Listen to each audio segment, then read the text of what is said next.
মাশাআল্লাহ, সবাই মাশাআল্লাহ বলেন। আজিফা বল আলহামদুলিল্লাহ।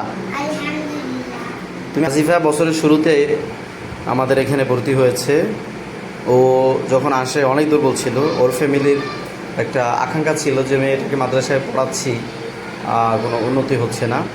তো আমরা বললাম যে আমাদের মাদ্রাসায় দিয়ে দেখেন, দেখি কোনো উন্নতি হয় কিনা। আলহামদুলিল্লাহ, সে অন্য প্রতিষ্ঠান থেকে বছরের শুরুতে আমাদের এখানে ভর্তি হয়। তো এই বছরে হচ্ছে 7 মাস চলমান, জানুয়ারি থেকে আজকে জুলাই মাসের 29 মাস পর্যন্ত এই 7 মাস হয়েছে। আলহামদুলিল্লাহ, তার পড়াশোনার অগ্রগতি দেখে খুব ভালো লাগলো। দুর্বলদেরকে নিয়ে কাজ করা এটা আমাদের মূল লক্ষ্য এবং সেই জায়গায় আমাদের বিশেষ ফোকাস থাকে।